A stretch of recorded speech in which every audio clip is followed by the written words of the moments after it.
আজকের মিটিংয়ে মূলত যে 5ই আগস্ট পরবর্তী যে বাংলাদেশ এবং যে বাংলাদেশের যে গণতন্ত্র একটা রিফর্ম প্রক্রিয়ার মধ্যে দিয়ে যাচ্ছে সে বিষয়ে আলোকপাত করা হয়েছে।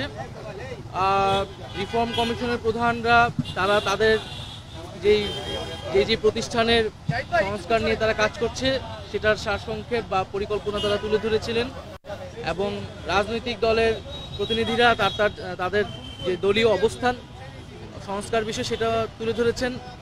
জাতীয় নাগরিক পার্টি এনসিপির পক্ষ থেকে আমাদের যে সংস্কার বিষয়ে অবস্থান, যে আমরা মনে করি যে গণ অভ্যুত্থান পরবর্তী সময়ে প্রেক্ষিতে যে সরকার গঠিত হয়েছে সংস্কার এবং বিচার তার অন্যতম কমিটমেন্ট জনগণের কাছে।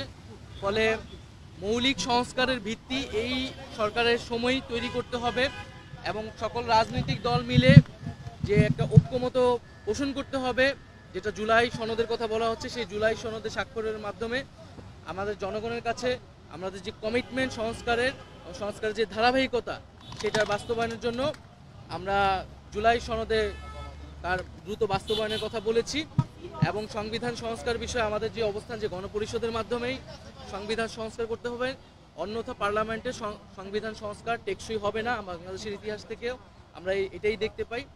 আমাদের সেই দলীয় অবস্থান আমরা সংক্ষেপে বলেছি। ইউএন সেক্রেটারির জায়গা থেকে তিনি বলেছেন তিনি বাংলাদেশের রাজনৈতিক দলগুলো বা সরকার তারা যাতে নিজেরাই সমঝোতায় আসে, একটা ঐক্যমতে আসে এবং গণতন্ত্রের যে ট্রু এসেন্স সেটাকে মাথায় রাখি যাতে আমরা একসাথে কাজ করি, একটা ইউনিটিতে আসতে পারি, এটা তিনি তার জায়গা থেকে সবগুলো বিষয় তো কথা হয়েছে। মোটামুটি নির্বাচন নিয়ে কোনো কথা হয়েছে কিনা? যদি বিএনপি মহর্ষি মাত্র বলে গেলেন যে নির্বাচন সংস্কার একটি চলমান প্রক্রিয়া, তবে নির্বাচনের দিকে আসলে এগোতে হবে সংকট সবকিছুতে। আপনারা কি নির্বাচন নিয়ে কোনো কথা বলছেন? আমরা মনে করি এবং আমরা এটাই বলেছি যে নির্বাচনকে তো আমরা সংস্কারের একটা প্রক্রিয়া হিসেবে দেখি, সংস্কারের ধারাবাহিকতা হিসেবে দেখি। কোনো রকম সংস্কার ছাড়া নির্বাচন, সংস্কারবিহীন নির্বাচন তো কোনো কাজে দেবে না। এটা অন্য সকল রাজনৈতিক দলও এটার সাথে একমত পোষণ করে।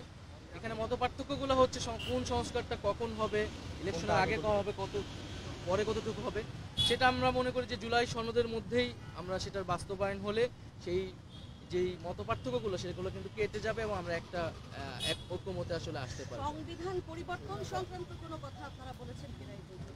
এখানে তো আসলে খুব বিস্তারিত আলাপের বিষয়ে সুযোগ ছিল না। আমরা সংস্কার বিষয়ে ওভারঅল আলাপ করেছি এবং সংবিধান সংস্কার বিষয়ে আমাদের যেটা বক্তব্য সেটা আমরা বলেছি যে আমরা গণপরিষদের মাধ্যমে নতুন সংবিধানই বলি, সংবিধান সংস্কারই বলি। গণপরিষদ ছাড়া সংবিধানের মৌলিক কোনো পরিবর্তন আসলে কিন্তু টেকসই হবে না। সেই জায়গা থেকে আমরা গণপরিষদ নির্বাচন চাচ্ছি, আর সামনের যেই জাতীয় নির্বাচনটা একই সাথে আইনসভা এবং গণপরিষদ নির্বাচন এবং পাশাপাশি আমরা বিচারের বিষয়টা বলেছি এবং সার্বিকভাবে ইউএনকে আমরা ধন্যবাদ জানিয়েছি যে জুলাই গণঅভ্যুত্থান এবং তার পরবর্তী সময়ে তারা বাংলাদেশের এই রিফর্ম প্রসেস সহ বাংলাদেশেরকে নানাভাবে সহযোগিতা করেছে। তো এই বিষয়গুলো মূলত